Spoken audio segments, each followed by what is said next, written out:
Bugun biz Chilonzor tumanida intervyularni olish jarayonidamiz. Germaniya davlatini tanlagan insonga sovg'a beramiz. Agar sizda imkoniyat bo'lganda Yevropaning qaysi davlatda o'qigan bo'lardingiz? Italiya.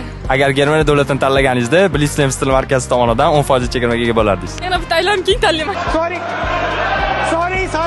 Agar sizda imkoniyat bo'lganda Yevropaning qaysi davlatda o'qigan bo'lardingiz? Bilaman. Bitta davlat tanlang. O'zbekistonda boring qachon? Agar sizda imkoniyat bo'lganda Yevropaning qaysi davlatda o'qigan bo'lardingiz? Yevropada emas, Osiyoda o'qish xohlagan bo'lardim. Xo'p, qaysi davlat? Ozarbayjon, Turkiya. Agar sizda imkoniyat bo'lganida Yevropaning qaysi davlatda o'qigan bo'lardingiz? Assalomu alaykum.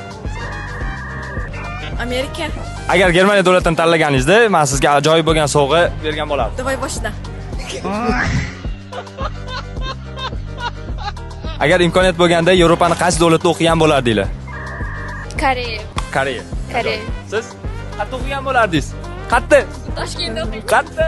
Agar Yevropa davlatlarida o'qish imkoniyati bo'lganda, qaysi davlat tanlagan bo'lardingiz? Germaniya. Va nihoyat shu odamni topdik. Biz sizga o'quv markaziga voucher beramiz. Oybek filialimizda yangi o'quv kurslari ochilgan. Biz sizni o'quv markazida kutamiz. Salomat bo'ling, o'qishda davom eting. Siz Yevropaning qaysi davlatda o'qigan bo'lardingiz? Fikringizni izohlarda qoldiring.